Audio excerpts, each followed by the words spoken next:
E mais um aspecto importante. São 32 votos para Rogério Marinho.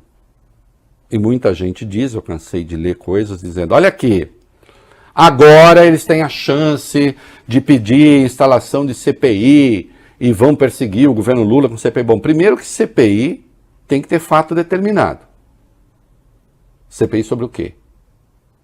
Precisa ver. Sem fato determinado, não. E tem outra coisa, Bob. Precisa ver, né? Uma coisa é o senador no voto secreto, lá vota no Marinho. Outra coisa é ele, de fato, com os poderes já instalados, assinar uma CPI. E resolver de peito aberto comprar a briga. Porque vamos lá, os partidos do Marinho tinham 23 senadores. Com certeza, 3 do PL votaram no Pacheco. Então sobraram 20. Mais 3 do PSDB, 23. Ele teve 32. Isso. Já se sabe de 3 que vieram do PSD. Então dá 25. Então, sim. Vamos lá. Ele tinha 23, perdeu 3, 20, ganhou 3 do PSDB, 23. Mais 26, né? 26. Mais 3 do PSD, 26. Faltam 6. Faltam 6. Quem são? Esses 6 vão dar a cara? Esses 6 vão assinar petição? Ah, bom, tem o Girão. Girão votou. 27, 5. Vão dar a cara para assinar a CPI? Não sei. Vamos ver. Nem toda CPI interessa a depender da base que aquele senador representa e do Estado. Agora, que o bolsonarismo ganhou ali uma certa musculatura no Senado, é evidente, mas isso já tinha ganhado antes. Não é isso? E vou abordar um outro aspecto agora, demonstrando a importância de se construir uma base política. Vamos para os ministros que foram exonerados para votar no Pacheco. Vai lá. Isso, Reinaldo. Exoneração momentânea, né, que saiu no Diário Oficial da União de hoje, é praxe, né? Eleitos em outubro do ano passado, tomaram posse hoje na Câmara, no Senado, para votar justamente nas eleições, né, para presidente do Senado, que venceu o Rodrigo Pacheco, e da Câmara, cujo favorito é o Arthur Lira, né? Na Casa, no Senado, os ministros que voltaram são o Camilo Santana, que é do PT, ministro da Educação, o ministro da Agricultura, Carlos Fávaro, que é do PSD de Dado, partido do próprio Pacheco, Flávio Dino, do PSB de Bola, que é o ministro da Justiça, Renan Filho, ministro dos Transportes do MDB, e o Wellington Dias, também petista, ministro do Desenvolvimento Social. E já que nós estamos falando da eleição de Congresso, o Arthur Lira vai vencer com absoluta facilidade na Câmara. Para você ter uma ideia dos partidos que o apoiam, ele tem 496 votos em tese dos 513. Não me lembro disso antes. Não teve. Não me lembro. Assim, não. Tão acachapante, não. Está parecendo a eleição do tempo que tem a eleição do Saddam Hussein no Iraque. Só que lá era fraudada. Aqui. Não. Sim, pela esquerda tem o Chico Alencar está disputando pelo PSOL, e pela extrema-direita o Marcel Van Hatten, do Novo. Não é? Mas mesmo assim, houve liberação de ministros para votar no Lira. De quem? Vai lá.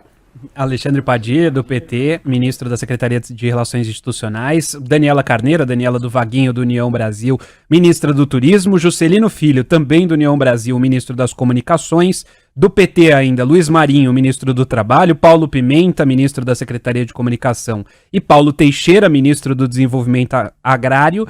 Tem também a ministra Marina Silva, da Rede, ministra do Meio Ambiente, e Sônia Guajajara, do PSOL, ministra dos Povos Indígenas. Deixando claro que a Marina declarou voto a Guajajara, não sei. A Marina declarou voto ao Chico Alencar. Né? Ela declarou voto ao Chico Alencar. Então, não foi exatamente para o Lira que eles... não foi exatamente o Lira que eles apoiaram. Né? Foi Chico Alencar. Peraí que tá fazendo barulho aqui, eu vou tirar.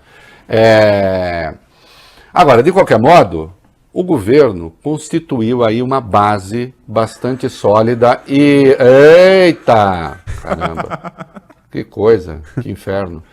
Agora, note uma coisa. Quando teve o resultado do primeiro turno, vocês se lembram dos prognósticos?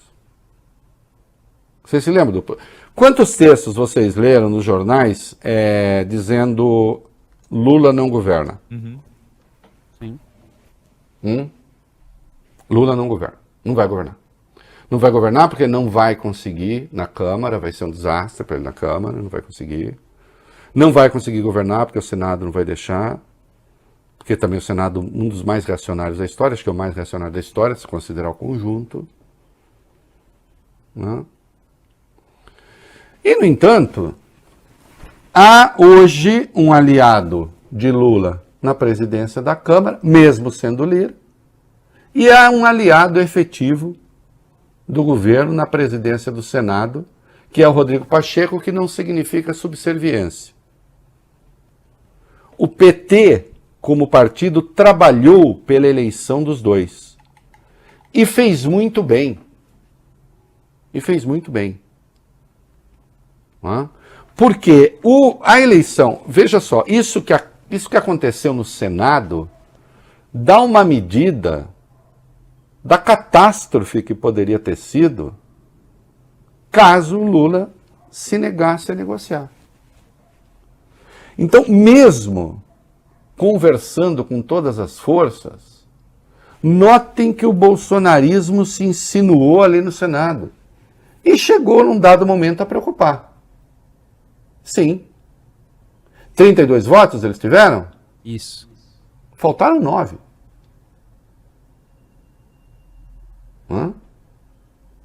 9 a mais tiveram do que originalmente se pensava. Vocês imaginem se o Lula tivesse seguido a receita que alguns falaram, agora o Lira não tem mais orçamento secreto, então agora vamos pro pau, criar candidatura alternativa. Teria sido o caminho mais curto para o desastre. Isso significa que o Lula tem o controle do Congresso? Não. Isso significa que será preciso conversar com o Congresso, mas que você não vai ter um Congresso majoritariamente hostil, embora existam delinquentes declarados lá que se manifestaram hoje, aliás. Gente que foi lá, Eduardo Bolsonaro e outros, na Câmara com negócio fora Lira, Lula ladrão. Essa é a qualidade desta escória que chegou ao poder e essa escória não vai embora assim tão fácil. Agora, aquele prognóstico de que o Lula não governaria, obviamente estava errado. Não é? A ideia de que o Lula deveria comprar briga com o Centrão em vez de tentar conversar com o Centrão, obviamente era uma loucura. E não deixa de ser curioso quando se diz, o Lula está fazendo uns discursos muito radicais de esquerda. Vocês têm certeza disso? Discurso muito radical? Basta ver o que aconteceu na eleição do Congresso. E em quem o PT votou. Muito ao contrário. Né? O que você tem é o triunfo da ordem democrática. Tá certo? Felizmente.